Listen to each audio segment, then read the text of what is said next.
I am ज्योति चौहान। चलिए start करते हैं। What is a ratio? Ratio समझाने से पहले मैं आपको एक एग्जांपल देना चाहूंगी। मैंने आपको दिया एक लाइन सेगमेंट 2 सेंटीमीटर का। मैंने कहा इसको कंपेयर करो। क्या आप कर पाएंगे? नो, क्योंकि मैंने इसके कंपैरिजन में दूसरा लाइन सेगमेंट तो दिया ही नहीं है ना। तो इससे क्या कंक्लूजन निकला कि जब हम कंपैरिजन करते हैं तो वो कभी भी सिंगल क्वांटिटी पे नहीं हो सकता। ठीक है, कम से कम 2 या 2 से ज्यादा क्वांटिटीज हमें चाहिए होती हैं कंपैरिजन करने के लिए। अब मैंने आपको एक और लाइन सेगमेंट दिया 4 सेंटीमीटर। अब आप कंपैरिजन कर सकते हैं। यस, कैसे? आप कहेंगे कि ये आपकी छोटी है, ये आपकी बड़ी लाइन है ना। अब एक और एग्जांपल से क्लियर करती हूँ। मैंने कहा मेरे पास है 10 रुपीज और आपके पास है 20 रुपीज, कंपेयर करो। तो क्या आप कर पाएंगे?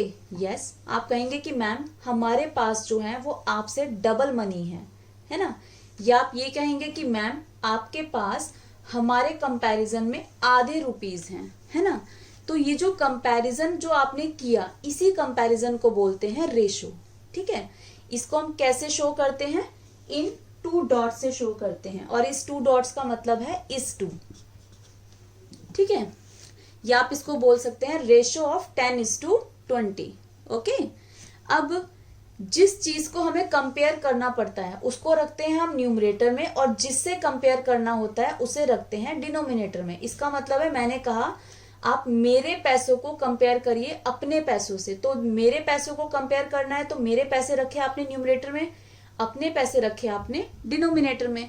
अब आप इसकी सिंपलेस्ट फॉर्म निकालिए तो आपका आ गया 1/2। 1/2 मीन्स हाफ। हाफ क्या शो कर रहा है? कि मेरे पैसे जो हैं वो आपके कंपैरिजन में हाफ हैं।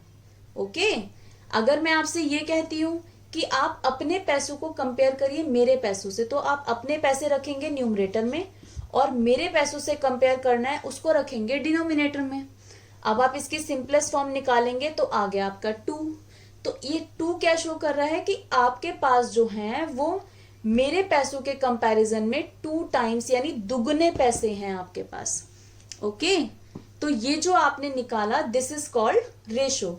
अब आप रेशो की डेफिनेशन पढ़ लीजिए। It is a comparison of the sizes or measure of the 2 or more quantities of same kind by division. जब हम 2 या 2 से ज्यादा क्वांटिटीज सेम काइंड की, सेम काइंड का मतलब है कि लेंथ का लेंथ से कंपैरिजन करेंगे, वेट का वेट से करेंगे, हाइट का हाइट से करेंगे, सेम काइंड के बीच में कंपैरिजन होता है। ठीक है, तो जब हम उनके बीच में जो कंपैरिजन हम करते हैं डिवीजन मेथड का यूज करके, उसको बोलते हैं ratio. Okay, if A and B are 2 quantities of same kind in same unit, then the fraction A upon B is called the ratio of A to B. It means अगर आपको 2 quantities दी गई हैं A and B, दोनों same kind या same units में हैं, तो इनका जो फ्रैक्शन कहलाएगा वही आपका रेशो कहलाएगा। इसको हम कैसे शो करेंगे? A 2 डॉट्स B, इसको कैसे प्रोनाउंस करेंगे? A:B, या इसको हम बोल सकते हैं ratio of A to B। Okay, अब जो आपकी 2 क्वांटिटीज हैं जिनके बीच में हमें कंपैरिजन करना है, ये दोनों क्वांटिटीज A and B, इनको हम क्या बोलेंगे? टर्म्स। ठीक है, जो फर्स्ट टर्म है यानी पहली क्वांटिटी वो आपकी फर्स्ट टर्म कहलाएगी, और फर्स्ट टर्म का नाम है एंटीसीडेंट। और जो आपकी सेकंड क्वांटिटी है, या उसको हम बोलेंगे जो आपकी सेकंड टर्म है, उसका नाम है कॉन्सिक्वेंट।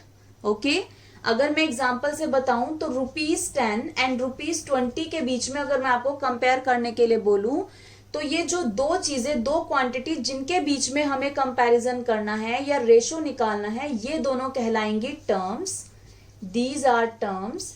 जो आपकी फर्स्ट टर्म है, फर्स्ट टर्म क्या है? ₹10। तो फर्स्ट टर्म जो है यानी ₹10 वो क्या है? आपका एंटीसीडेंट। और जो आपकी सेकेंड टर्म है, सेकेंड टर्म यानी दूसरी वाली क्वांटिटी जो आपकी सेकेंड टर्म है, उसका क्या नाम, वो उसको आप क्या कहेंगे? कॉन्सिक्वेंट, यानी ₹20 कॉन्सिक्वेंट। अब रेशो के मैं कुछ इंपॉर्टेंट पॉइंट्स आपको बता देती हूँ। Usually ratio is expressed in simplest form. Simplest form, ज्यादातर रेशो को हम जो है वो सिंपलेस्ट फॉर्म में एक्सप्रेस करते हैं। Simplest form means lowest term, एक ऐसी टर्म जो आगे सेम टेबल से डिविजिबल नहीं हो सकती। Okay, order of the term is very important in ratio. Ratio में जो भी हम टर्म्स का ऑर्डर लेते हैं वो मोस्ट इंपॉर्टेंट होता है। क्यों?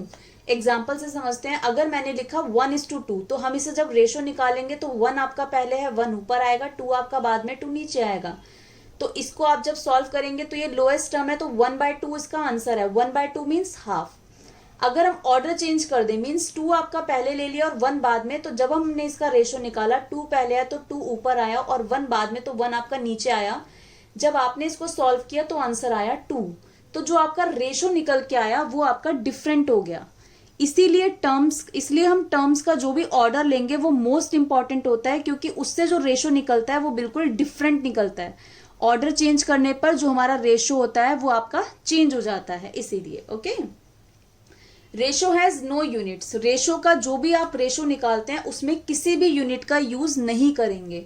मीन्स अगर ₹5 और ₹10 के बीच में मैंने कहा रेशो निकालो, जब आपने इसको सॉल्व किया तो आया 1/2। तो 1/2 इसके साथ हम किसी भी यूनिट का यूज नहीं करेंगे। आप ये मत करिएगा कि रुपीज है तो यहाँ पे रुपीज लगा दो, नो। रेशो में कोई यूनिट यूज नहीं होती है, ठीक है। Ratio exist only between 2 quantities of same kind. देखो, रेशो तभी निकल सकता है जब आपकी 2 क्वांटिटीज जिनके बीच में हम रेशो निकाल रहे हैं वो सेम काइंड की हो। एग्जाम्पल, अगर मैंने आपको कहा ₹30 एंड 12 मीटर, इनके बीच में रेशो निकालिए, क्या ये पॉसिबल है? नो। क्यों? क्योंकि एक आपकी मनी है और दूसरी आपकी लेंथ शो कर रही है, ठीक है। ये सेम काइंड नहीं है। ओके, अगर मैं आपसे कहती हूँ ₹30 एंड ₹15 के बीच में रेशो निकालिए, इज इट पॉसिबल? तो yes, because both shows money. Okay, तो जो भी हम क्वांटिटी लेंगे वो आपको सेम काइंड की लेंगे, तभी आप उसका रेशो निकाल सकते हैं, अदरवाइज रेशो नहीं निकाल सकते। ओके।